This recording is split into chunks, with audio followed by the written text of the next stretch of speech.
আমাদের শ্রমিকদের কোনো শ্রমজীবী, মাছ চাষ করলে হলো মৎস্যজীবী। তো আমরা কৃষি কাজ করলে কৃষিজীবী হতে পারবো না? অবশ্যই আমরা কৃষিজীবী এবং সবাই কৃষিজীবী। এবার যদি আরো দুই চারটা প্রোগ্রাম করা লাগছে, অফিসের মিটিং, জুম মিটিং, অফিসের রিপোর্ট, তারপরে ওই যে কৃষি বিপণন, তাদের একটা ওয়ার্কশপ, রাস্তা একটা চাইতে পারে, আপনাদের সাথে দেখা হচ্ছে, আপনারা সৌভাগ্যবান, আমিও সৌভাগ্যবান আপনাদের সাথে দেখা করতে পারবো।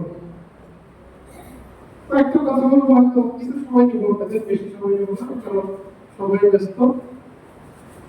একটা ক্যালকুলেশন করে দেখলাম, হিসাব করে দেখলাম, আমরা সবাই একটা কাজে ব্যস্ত, সব সময় কৃষিকে নিয়ে যত ইনভেস্ট করি, যত ধরনের ব্যবসা করি, কৃষিকে নিয়ে আমরা ভাবি আমাদের শুরু সকাল থেকে বিকাল পর্যন্ত একটা কথা। সেটা চিন্তা করে দেখলাম যে আমরা অন্ন, বস্ত্র, বাসস্থান, শিক্ষা, চিকিৎসা, যোগাযোগ, জন্ম, মৃত্যু, বিয়ে, সব জায়গায় কৃষির গুরুত্ব বেশি নাকি? কৃষি ছাড়া কি জন্মের পরে আমাদের বাচ্চাটার সময় কৃষি ছিল অন্যের গুরুত্বের সময় নাকি? মৃত্যু আমাদেরকে মাটি দেয়, আমরা বাসটা দেয়, সর একটা কৃষি পণ্য অথবা বস্তা দেয়।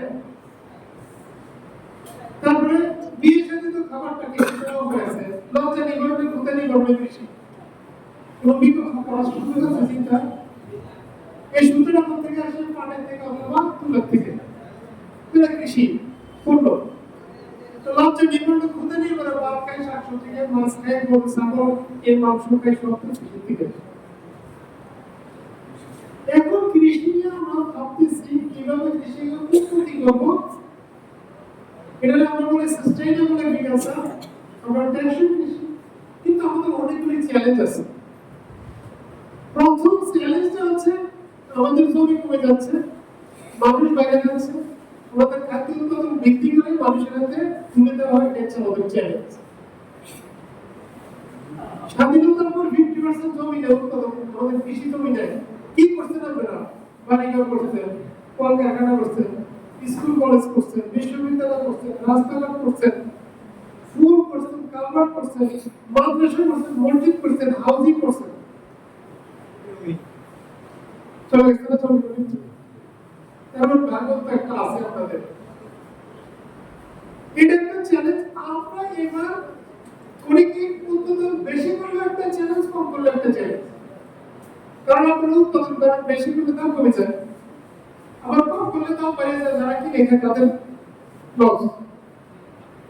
এরপরে চ্যালেঞ্জ হচ্ছে আমরা আপনাদের থেকে সমস্যাগুলি তুলে নিয়ে আসি, উপরে আলোচনা করি, গবেষণা করে নতুন নতুন জাত, নতুন নতুন টেকনোলজি, প্রযুক্তি গবেষণা করে বের করে আপনাদের হাতে তুলে দেন। যখন এখানে আপনারা বাস্তবায়ন করতে যান, ওইখানে আরেকটা চ্যালেঞ্জ, ঝড়, জলোচ্ছ্বাস, বৃষ্টি, করোনা, মহামারী, কোথায় যাবো? এর ভিতরে আলহামদুলিল্লাহ কাছে রেখেছি। আলহামদুলিল্লাহ, আলহামদুলিল্লাহ অর্থ কি? সকল প্রশংসা আল্লাহ রাব্বুল আলামিনের। তার মানে আল্লাহর সাথে আমরা ওয়াদা করলাম, প্রতিজ্ঞা করলাম, শপথ করলাম, আল্লাহ দুনিয়াতে যত প্রশংসা করবো আপনারই করবো, অন্য কারণ করবো না। কারণ অন্যদেরকে কে বানাইছে? আল্লাহ বানাইছে। ডাক্তার, ইঞ্জিনিয়ার, এত বড় বড় মাছ, কাতলা মাছ, রুই মাছ, এত রাম কাটা কে বানাইছে? আল্লাহ বানাইছে। তো কারণ প্রশংসা করবো আল্লাহ। আমরা এই কৃষি চালু করতেছি, আমি কৃষি কি নিয়েছি। আমাদের এখানে চ্যালেঞ্জ কতগুলি, জমি কিভাবে কমে যাচ্ছে, সরকার চিন্তা ভাবনা করতেছে ভূমি মন্ত্রণালয় আমাদের ল্যান্ড জোনিং করা।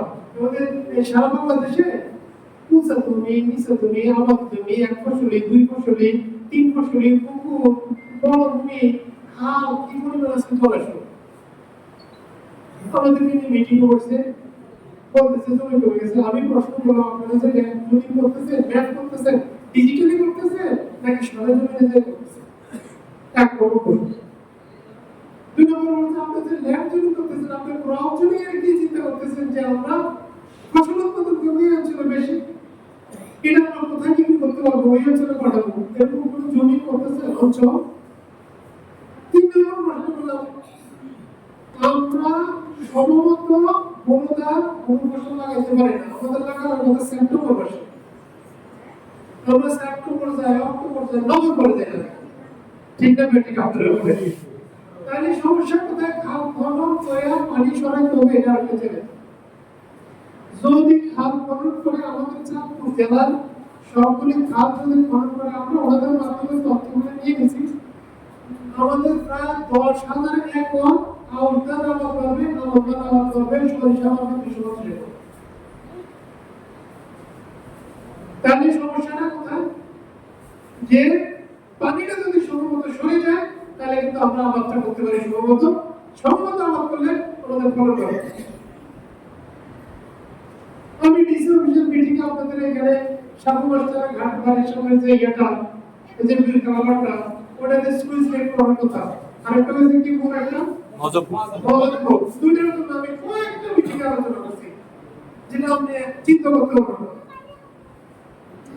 পরিশেষে তারা নাকি একটা প্রকল্প দাখিল করতে এখনো পাশে নাই সন্ধ্যা। আমি আজকেও চিন্তা করছি আপনাদের এই সাথে দেখা করবো, আজকেও চিন্তা করছি সকালে যে আপনি যতই বলেন আমাদের প্রধানমন্ত্রী আসতেছে, দুইটা জিনিস আমরা মাথায় রাখেন। উনি চাইতেছে আপনারা চাঁদপুর থেকে ফ্যান্সর পর্যন্ত যে রাস্তাটা 35 কিলোমিটার এটা আরো ভালো করে বড় করে বাঁধা, এটা পানি আপনাদের অনেক ক্ষতি করে। পাশাপাশি বিদেশ সুইচগেট হয়ে গেলে তো আপনাদের আরো উপকার হবে ইনশাআল্লাহ। তারপরে আমি ওনাকে বলছি যে যদি চাঁদপুর জেলা সকলে কাজ করে আমাদের 10,000 একর আবাদ জমি পাবে, আমি এই তথ্যটা তোমাকে দিতে চেষ্টা করবো ইনশাআল্লাহ। তারপরে ওনাকে আরো দুইটা জিনিস চিন্তা করবো, আপনি চর নিয়ে একটু চিন্তা করেন। আমাদের চরের জমিগুলো খুবই উর্বর, যে ফসলটা আমরা ওটাই পাবো, বিশেষ করে শাকসবজি জাতীয় আপনি ঝিঙ্গা, চিচিঙ্গা, করলা, সয়াবিন, কালো জিরা, পেঁয়াজ, রসুন, মরিচ কি না হয়ে গেছে ওনাকে নিয়েছিল, কিন্তু সমস্যা কোথায় থাকবো। তারপরে শুনছি ঈশান বেলা আপনাদের হয়তো 1 কিলোমিটার ওই যে ব্লক বানাবে আপনারা জানেন, তাই না? এরপরে একটা প্রশ্ন মনে গেছে, আমার একটা বড় আপনাদেরকে প্রশ্নটা দিবেন, এখানে ইকোনমিক যোগ করবে ইকোনমিক যোগ করলে আমার জায়গাটাও ঢুকেছে, কারণ এখনো উঠে ব্লক জায়গা ভুলে নেই বলবো। ইকোনমিক যোগ যদি করতে ইব্রাহিমপুর জায়গাটা সদরে ওটা একটা সুন্দর জায়গা ছিল, আর ইকোনমিক যোগের জন্য তো জায়গা নিয়ে রাখছে আমাদের পুরের চোখ করে 400 একর নদীটা পার হইলে ওখানটা গেছে কিনা আপনারা পুরের চোখ বঙ্গবন্ধ। এখন এখনই দরকার আছে, এটা তো কোন দিয়ে এক সাইড হবে আরেক সাইড হবে প্যারালাল। তখন এইবার আমার কথা আসলো যে আজকে আমরা কৃষিটা আধুনিক করতে চেষ্টা করতেছি, আরামদায়ক, লাভজনক, সম্মানজনক। আবার আপনাদের পানি সম্পদ মন্ত্রণালয়ের মন্ত্রী মহোদয় দিন আসছিলেন আমাদের সাথে বসে, ওনার চিন্তা যে আপনাদের সিএবি আর যে জনগণতা বা এই দুইটাকে আরেকটা প্রস্তাব দিতে, এটা আরো উন্নতি করা যাবে এবং খাতগুলি হাজার যেগুলি আছে এগুলি ক্লিন করা। আমি আর আমরা ডিসি মধ্যে আমরা চিন্তা করছি কি জানেন, খাত খনন করবো অসুবিধা কি, এখন কি কি শাকসবজি ধান ফসল হয় সেটার একটা তথ্য রাখবো আমরা, কতজন কৃষক উপকার পাচ্ছে, খাত খনন করার পরে কি কি ফসলের আবাদ পাচ্ছে, পানি ঠিক আছে কি ধানের পানি এটাও টেস্ট করবো কতজন উপকার পাইছে। আমরা কিন্তু পয়সা দেওয়া তো আপনারা মনে করেন আমরা ফ্যানের নিচে দিতে, আমরা মনে করি আপনারা কোনো কাজ করেন না, দোকানে বসে গল্প করেন। যখন আপনাদেরকে আমরা ডাক দিই তখন বুঝি আপনারা কত ব্যস্ত, আপনাদের এত ব্যস্ত যে সময় পান না আসতে। আমাদের কাছে যখন আপনারা যারা দেখেন একটার পর একটা আমরা কাজে আছি, ব্যস্ততা আছি, আর দুইজনের সমন্বয়ে আমরা এখনো আল্লাহর রহমতে সুন্দরভাবে আছি। দেখা করা সম্ভব যেটা বলতেছিলাম, আমরা এই চিন্তা করতেছি আরামদায়ক কৃষি, লাভজনক কৃষি, সম্মানজনক কৃষির জন্য আমরা চিন্তা করতেছি যে যান্ত্রিকীকরণ যদি আরো বাড়াইতে পারি তাহলে মানুষ কৃষির সাথে থাকবে সম্পৃক্ত, মানে ছেলে সন্তানকে আমেরিকা, কানাডা, অস্ট্রেলিয়া বানাই দিব, ভবিষ্যতে এই জনগণের চারপাশে লোক থাকবে। কিন্তু মজার বিষয় হচ্ছে যে দুইটা বিষয় এখানে একদম স্ট্রংলি দুইটা বিষয় মাথায় একটু চিন্তা করেন আপনারা।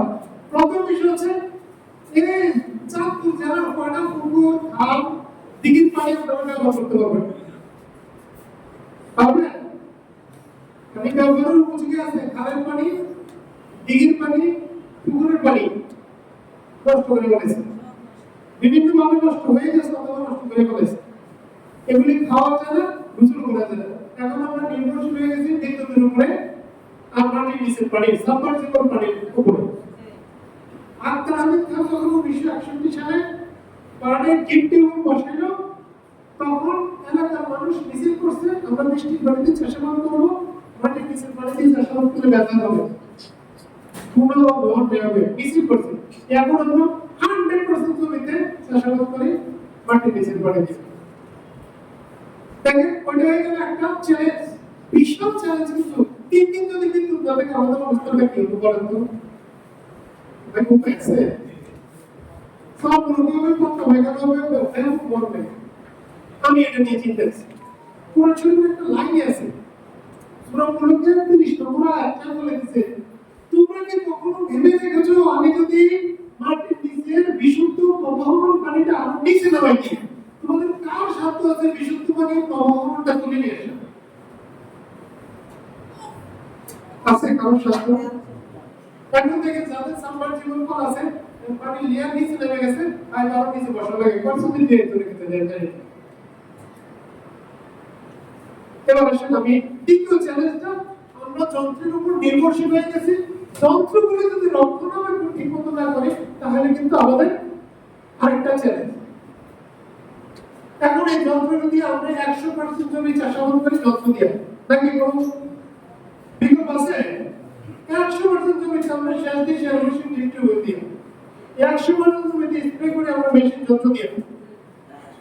এখন আসে ফাইন্যান্স চলে এসেছে, আমরা এত কিছু করতেছি, গবেষণা করছি, নতুন জাল আবিষ্কার করতেছি, নতুন প্রযুক্তি আবিষ্কার করছি, পরে আপনাদের হাতে তুলে দিচ্ছি, আপনারা এগুলি বাস্তবে প্রয়োগ করে এতে কিছু লাভ করেন, উৎপাদন করেন। এই উৎপাদন জিনিসটা, উৎপাদিত পণ্যটা বিক্রির জন্য আজকে আমাদের এই কংগ্রেস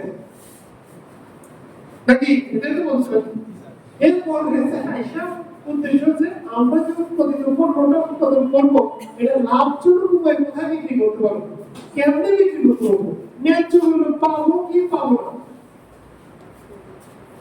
এখানে আমরা আরেকটা চ্যালেঞ্জ হয়ে গেছে, আমরা ক্রপ জোনিং করতে হবে, যে কথাটা আমি প্রথমে বলছিলাম, যেমন কোথায় কোন ফসল হয়, যদি এই ফসলটাকে আমরা হিসাবে করতে পারি এই জায়গাটা অন্য জায়গায় অন্য জায়গায় এই জায়গায়, তাহলে কিন্তু আমরা ন্যায্য মূল্য পাবেন। আর যদি সমবায় ভিত্তিক যদি আপনারা বাজারজাত করতে পারেন তাহলে ন্যায্য মূল্য পাবেন, মধ্যস্বত্ব মুখী থাকলে ন্যায্য মূল্য পাবেন। আমাদের সমস্যা হয়ে গেছে বুঝছেন। এখন আমাদের মাননীয় প্রধানমন্ত্রী একটা চিন্তা, আমার কৃষিজীবী ভাই, আমার চাকরিজীবী ভাই, এখানে কোনো গ্যাপ থাকা যাবে না, এখানে কোনো গ্যাপ রাখা যাবে না, কারণ আপনারা উৎপাদন করলে তো আমাদের মধ্যে দুটো ভাগ আসে। যার দরুন তিনি বিভিন্ন ধরনের প্রণোদনা চিন্তা ভাবনা করতেছেন, কৃষক কার্ড, তারপরে ফ্যামিলি কার্ড, ধান ফলন, সারানি ইউনিয়ন ভিত্তিক ডিলার 3টা করে, তারপরে আরো অনেকগুলি পরিকল্পনা হাতে নিয়েছে। এই সময় যদি এগুলি বাস্তবায়ন করা যায়, এরপরে আমরা যে প্রণোদনা দিচ্ছি আপনাদের, প্রণোদনা দেওয়ার উদ্দেশ্য হচ্ছে ভাই আমি আপনার জমিতে যাওয়ার আমার সময় নেই, তাহলে আপনি সময় আপনারা আমি 3000 টাকা দিলাম বা 2000 টাকা, আর আপনি দিলেন আরো 5000 টাকা, 7000 টাকা খরচ করে আপনার উৎপাদিত পণ্যটা আপনি ভোগ করেন, আমি আপনার সাথে আছি, কাঁধে কাঁধে হাত মিলে। এইটা যেহেতু ছোট কাজ, এটা আপনি করতে পারবেন, বড় কাজটা আপনি করতে পারবেন। রাস্তা 1 কিলোমিটার রাস্তা করছি আমরা, কেউ করছি এখানে? কেউ করে? কে করে দিচ্ছে? সরকার। 1 কিলোমিটার বিদ্যুতের লাইন টেনছি আমরা, তাই কে করে দিচ্ছে? সরকার। 1 কিলোমিটার খাল খনন করছে আমরা সবাই মিলে নিজেদের প্রয়োজনে, কে করে দিচ্ছে? সরকার।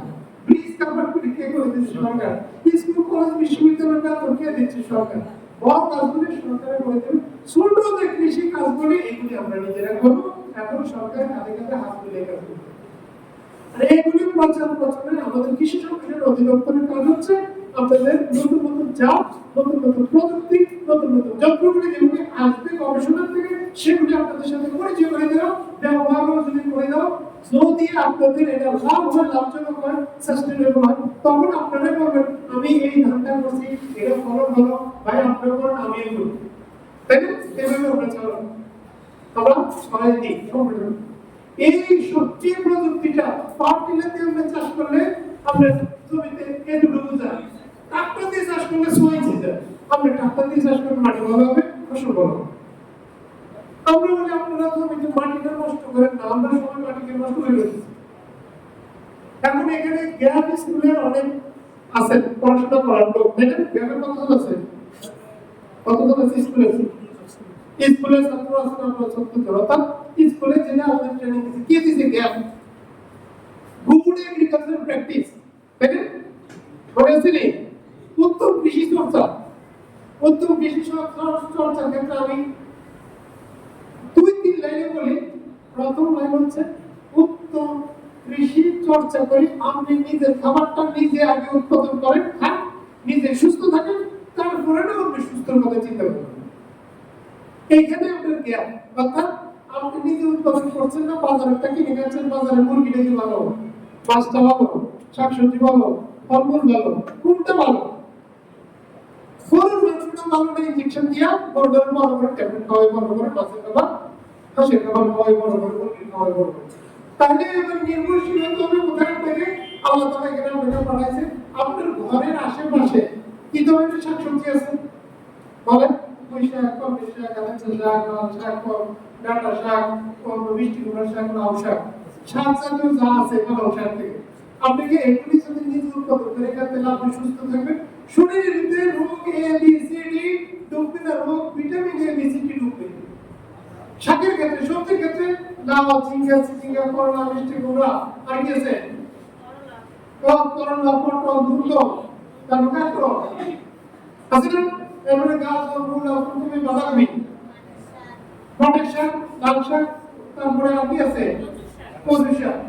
ভাই আপনারা এগুলি খেলে তো বাজার থেকে কিনে লাগে না, এইখানে না খেয়ে এবার আসেন শাক গেল, সবজি গেল, মাছ কি আছে? পুঁটি মাছ, ট্যাংরা মাছ, কই মাছ, কালো মাছ, শিং মাছ, টাকি মাছ, হইচই মাছ, তারপরে কি তেলাপিয়া মাছ, রুই মাছ, কাতলা মাছ, পিকেল মাছ, আই মাছ, আমরা তো টুনা মাছ, ক্রিকেট মাছ, তারপরে কোল মাছ, এইসব ইলিশ মাছ খেতে পারে না। আমরা খাবার দিকটা যখন চেঞ্জ করে ফেলছি, সারা সবচেয়ে সমস্যা হচ্ছে আল্লাহ রাসূল ওনারা পেঁয়াজের দিন আবিষ্কার হয়েছে, ওই দিন থেকে ভাজা ওরা খাওয়া শুরু করছে। ওনারা ভাজা করে আমরা মসমস করে খাই, যেটা মসমস করে এটার ভিতরে কিছু থাকে বলে কি কষা, কষাইলে ভিতরে থেকে কষ্ট সবটা বাইর করে আপনার জোগাটা খাওয়াই, জোগাটা খাওয়াইয়ে শরীরের ভিতরে আমাদের রোগের বাসা বেঁধে গেছে।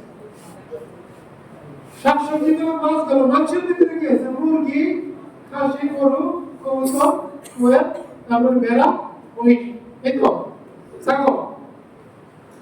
আমরা এখানে ৭০ জন, আমি নিজে বলছি এখানে ৭০-৭৫ জন আছেন উপস্থিতি। ৭০ জনের ভিতরে ৫ জনে কি আমরা নিজেরা খাসি জমা করে নিজেরা কাছে সন্তান পাইছি? তাহলে তার সাহস কেমনি হবে, শক্তি হবে কেমনি বলেন? সুতরাং আমরা নিজেরা খাইতে হবে, ছেলেদেরকে দেখাইতে হবে, সন্তানদেরকে তাদের সুস্থতার জন্য, স্বাস্থ্যবান থাকার জন্য, সাহসের জন্য আমরা এটা করি। তাহলে মাংস আপনার ঘরের আশেপাশে আছে, শাক সবজি আছে, মাছ আছে। এবার ফলের দিকে আসেন তো,